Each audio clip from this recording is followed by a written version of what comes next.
Now there's a lot of material in question, a lot of different things going on. So we're going to break this up into small chunks and we'll take the song chronologically from the beginning to the end, even covering those repeated parts, even if we just say, okay, this part is the same as the earlier part 3 or whatever, so that you know everything that's happening through the song. This video will cover the tuning, and then I'll spend some time going over the strum technique and pattern, insofar as there is a strum pattern, a single one for this song, but I'll show you the technique for strumming this fast. If you can already do that, that's not a problem, then just get the tuning down and then skip the rest of this video. The tuning is open C, so from 1st to 6th, and by the way I'm using a 12-string guitar because Justin Hayward does, so I'm tuned in pairs of strings of course. Everything we teach in this video, everything we look at will be absolutely fine on a 6th string as well. So your 1st string needs to be actually staying on the note E. And I've got a pair of strings there. Tune your 2nd string up to C.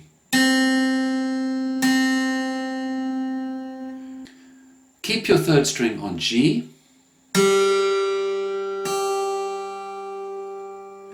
Tune your 4th string down to C.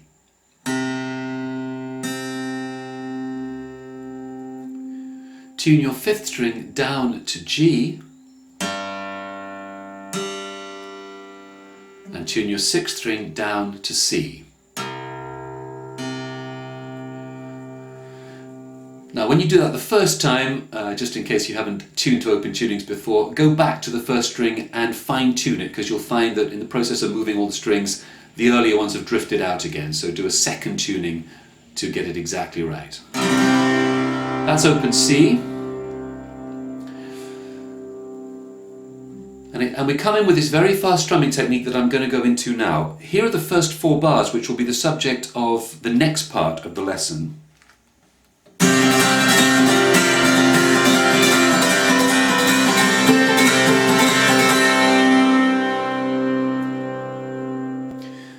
Now this right hand is strumming in what we call a 16th note pattern, where it's going down, up for every beat of the song. So you're thinking of the count of 1 E-ander, 2 E-ander, 3 E-ander, 4 E-ander, but very fast. That's quite a common technique in a slower speed.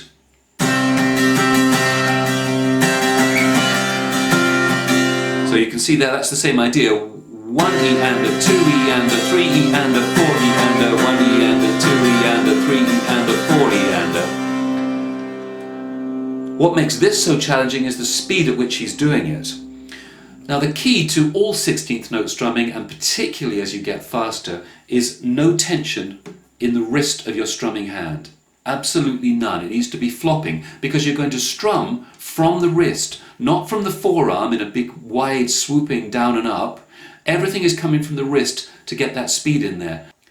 That means you also have to grip the pick very loosely. If you're not familiar with this, do a little experiment with me now. Take the pick between your thumb and index finger, hold it very, very loosely and feel that your wrist can be completely floppy and without tension. There's no muscle activity in here at all, basically. Now squeeze that pick a little bit and feel immediately that muscles begin to lock up in the wrist. And squeeze it really tight and you can feel that your wrist locks up entirely and it really can't move freely. That's death to this kind of strumming. So you want to hold your pick so loosely that you almost feel you're going to drop it, and strum from this really relaxed, floppy wrist. I say that, you will of course feel as you're strumming, your forearm does move a little bit, but the main activity of the ups and downs is coming from the wrist. Here are those first 4 bars slowly, using that technique. Look, watch for the floppy wrist working here.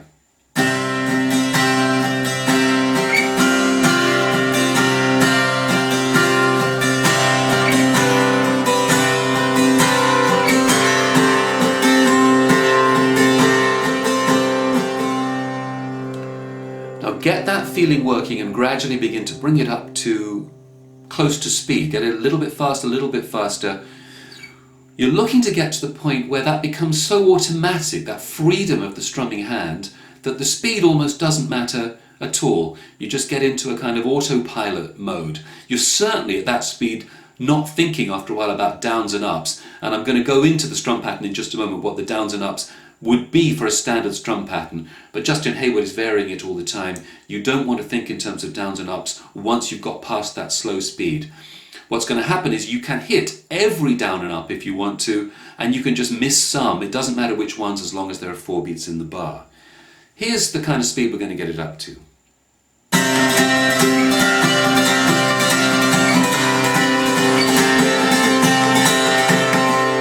And you can see that wrist just moving continually. Down, up, down, up, down, up, down, up, down, up, down, up, down, up, down, up, faster than we can even say it. Alright, so the loose wrist, the loose grip on the pick is the key to being able to get up to that speed. Let's cover a standard strum pattern, although I repeat again, Justin Hayward doesn't use one single strum pattern for the fast section of this song. He's going to vary it as he goes through. You feel free to as well. But if a strum pattern helps you, it's going to be, and don't worry too much about the chord, you can practice this just on an open C. Let's do that. Let's just do it on the open strings. Down, down, up, down, down, up, down, down, up, down, down. That will work for the whole fast section of the song if you want. You're going to find as we go into bar 1 that another option is to start with down, up. In other words, down, up, down, down, down, up, down, down, up, down, down. Those 2 bars work well back to back. With a count, 1 and a 2 and a 3 and a 4 and 1 E and 2 and a 3 and a 4 and at speed.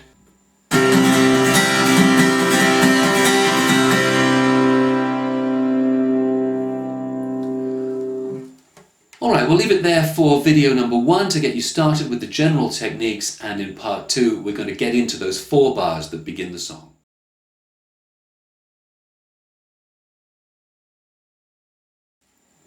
So you'll know if you've used open tunings before that what guitarists love to do is take a single shape and move it around the neck. And that's what Justin Hayward is doing at the start of this song for the first 4 chords. He starts on bar 1.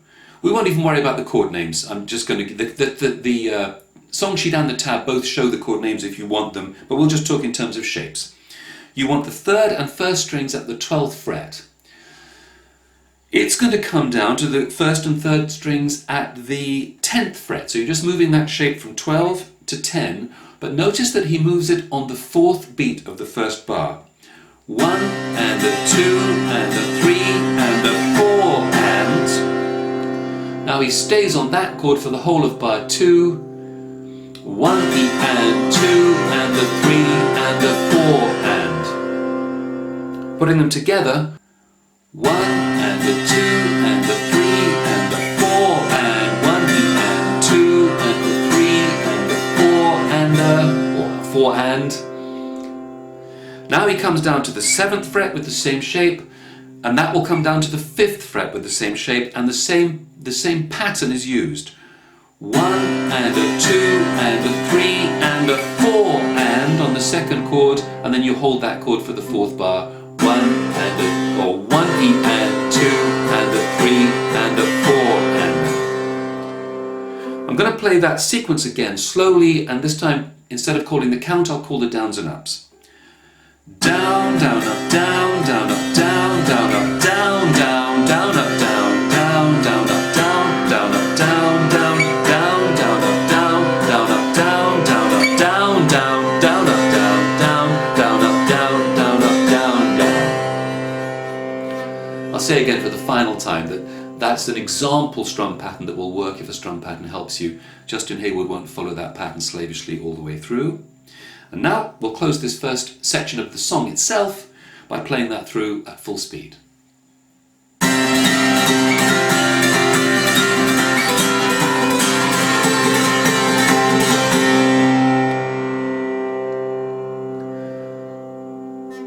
And the next section of this video will pick it up from bar 4 of your tab, the 4-chord sequence that you see going from bar 4 to bar 7.